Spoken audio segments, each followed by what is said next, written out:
sangat menyedihkan, memprihatinkan, dan membuat kita merasa geram.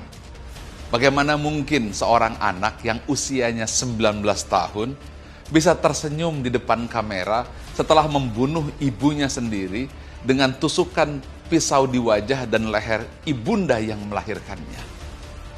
Inilah generasi ketika orang hanya diajarkan kecerdasan intelektual semata, tanpa kecerdasan emosional, tanpa kecerdasan spiritualitas.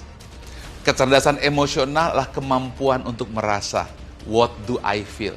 Orang menyebutnya EQ atau emotional quotient.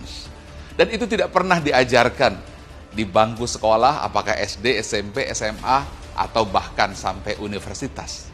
Apalagi kecerdasan spiritualitas.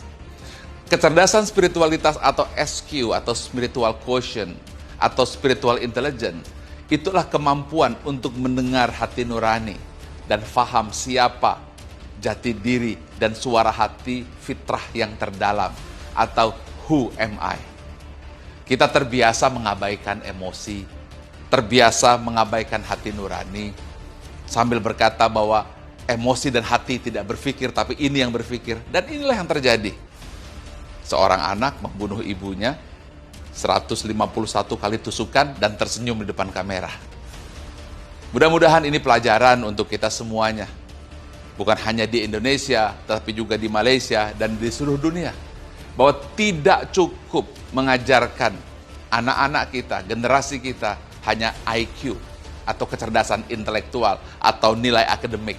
Yang itu sudah jelas hanya berperan 10 hingga 20% saja keberhasilan. Tanpa adanya kecerdasan emosional, kemampuan merasa, tanpa adanya kecerdasan spiritual, kemampuan untuk mendengar nurani yang terdalam. Mudah-mudahan ini menjadi pelajaran besar agar kita mengajari anak-anak kita IQ, tapi EQ dan SQ sebagai kecerdasan paripurna yang harus dikombinasikan. Ingat, mengajarkan orang tanpa hati nurani tidak mengajar sama sekali.